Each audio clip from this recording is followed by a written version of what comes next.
Bonjour et bienvenue sur la chaîne de l'Institut français de Vastou. Pensez à liker la vidéo, vous abonner si ce n'est pas déjà fait. Aujourd'hui, je vais vous parler de la fabrication de la mémoire d'une maison. On n'en parle pas beaucoup, pas souvent. C'est un sujet qui est extrêmement passionnant et qui passionne. Moi, c'est ce qui m'a fait aller vers le Vastou parce que je trouve ça extraordinaire. Bon, peut-être assez parlé de moi, je vais aller dans le cœur du sujet.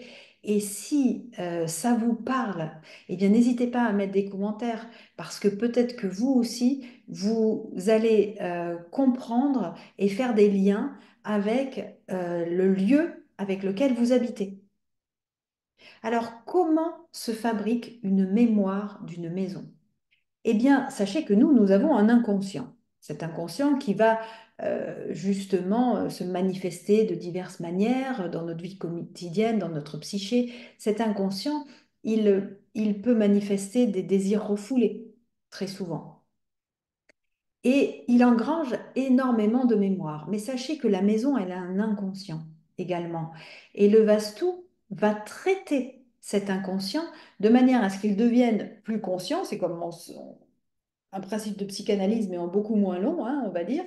Et on va mettre ça en lumière, en exergue. Ça fait pas toujours plaisir, mais justement, ça permet aux habitants d'avancer. Alors, qu'est-ce qui nourrit la mémoire d'un lieu? Eh bien, la première chose, c'est les rêves qui sont faits dans cette maison. Les rêves au moment du sommeil, mais aussi les projections. C'est-à-dire que plus on va nourrir de projections positives notre existence, plus on va apporter des vibrations, on va porter nous-mêmes des vibrations et plus on va faire en sorte que ça s'imprègne dans nos murs, hein, dans l'endroit où l'on vit. Si l'on fait des rêves extrêmement angoissants, anxiogènes, notamment la nuit, eh bien, effectivement, ça va s'imprégner petit à petit dans la chambre. Et c'est pour ça que quand vous avez des nuits difficiles, n'hésitez pas à passer un peu de sauge le matin. Et donc, une chambre à coucher dans laquelle on fait des rêves extrêmement anxiogènes, alors on en fait un temps et puis ça passe, c'est bien, mais si on s'est répété, eh bien la chambre va s'imprégner petit à petit de cette ambiance. Et ça va être de moins en moins agréable d'habiter cette pièce. La deuxième chose, c'est qui va fabriquer la mémoire. Alors, dites-moi hein, dans les commentaires si comment est votre chambre aussi. Est-ce que vous sentez que justement euh, ben, les rêves que vous faites, les projections font que ben, justement il y a des choses très positives ou au contraire vous sentez que c'est compliqué. Sachez que si c'est compliqué, il y a des mandalas, hein. Pour ça, vous pouvez aller voir sur le site vastumandala.com et vous avez beaucoup de mandalas. Et n'hésitez pas à utiliser ces mandalas pour les placer au-dessus de votre lit. Il y a aussi également la deuxième chose qui va créer la mémoire du lieu, ce sont tout ce qui est refoulé, tout ce qui est acte manqué, refoulé. Euh, on va dire que ce côté justement où on va laisser des objets et on va les oublier, par exemple, hein. On va les laisser dans un coin et puis il y a des choses qui vont s'accumuler sans qu'on en ait vraiment conscience. Tout ce qui est panne de rangement, en fait, hein, parce que ces pannes de rangement peuvent être dues non seulement à un manque de temps, mais aussi par voilà, des symptômes un peu dépressifs, des symptômes où on perd complètement la notion de réalité et petit à petit, des objets vont s'entasser. On va perdre des objets dans la maison et du coup, ça crée quelque chose d'extrêmement peu ancré. Et une mémoire de désagréable va s'installer petit à petit à force d'accumuler, d'accumuler. Tout ce qui est aussi troubles psychologiques. Alors là, je parle de choses qui peuvent nous arriver à tous, hein. Je ne parle pas de drame hein, dans une maison. Bien entendu que les drames, que la violence qui a lieu dans une maison a un impact énorme sur les endroits dans lequel on vit. Il y a rien que, il suffit d'aller visiter des lieux où il s'est passé des catastrophes pour sentir en fait justement la puissance de ces lieux. D'ailleurs, dites-moi hein, dans les commentaires si vous avez déjà ressenti ça dans des lieux que vous avez visités, vous avez dit, mais mon Dieu, mais qu'est-ce qui s'est passé? Ça aussi, hein, ça fait bien entendu la mémoire du lieu. Mais ça, on en parle beaucoup. Mais après, il y a toute cette petite mémoire qui s'infuse au fil du jour de manière pernicieuse parce que notre inconscient est là et parce qu'on laisse des traces. Voilà. Et ça, c'est très important d'aller repérer ça et de le travailler et justement après d'utiliser un outil puissant pour pouvoir peut-être faire un gros nettoyage de cet inconscient qui se met en route. Donc je parlais de tous ces troubles psychologiques qui se passent comme des obsessions, de la dépression, une petite déprime, tout ça, ça va venir s'instiller dans la vibration du lieu.